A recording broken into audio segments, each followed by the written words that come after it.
بسم الله الرحمن الرحيم. هل أتى على الإنسان حين من الدهر لم يكن شيئا مذكورا إنا خلقنا الإنسان من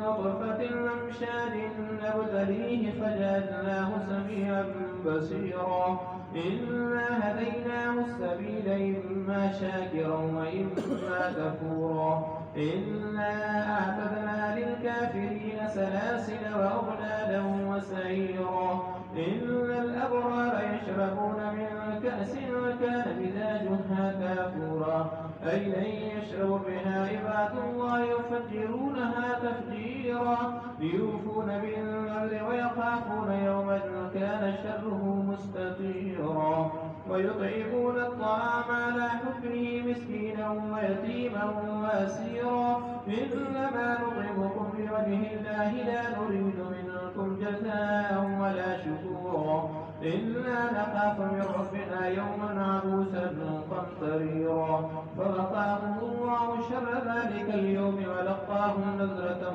وسرورا وجزاهم بما صبروا جنة وحريرا متكئين فيها على الأرائك لا يرون فيها شمسا ولا زمهريرا ودانية عليهم ظلالها وذللت قطوفها تذليلا ويطاف عليهم بآنية من فضة وأكواب كانت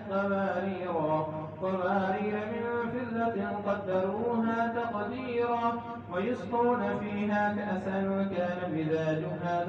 زنجبيلا عينا فيها تسمى سلسبيلا ويطوف عليهم ولدان مخلدون إذا رأيتهم حسبتهم لؤلؤا منثورا وإذا رأيت ثم رأيت نعيما وملكا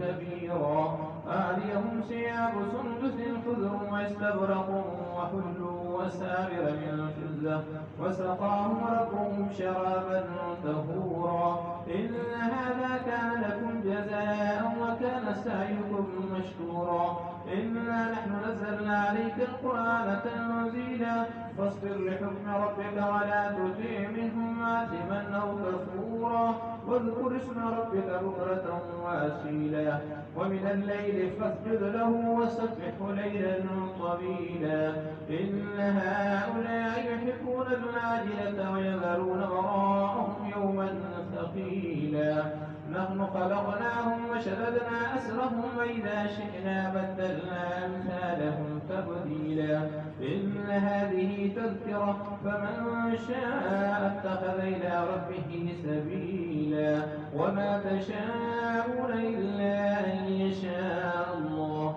إن الله كان عليما حكيما يدخل من يشاء في رحمته والظالمين أعد لهم عذابا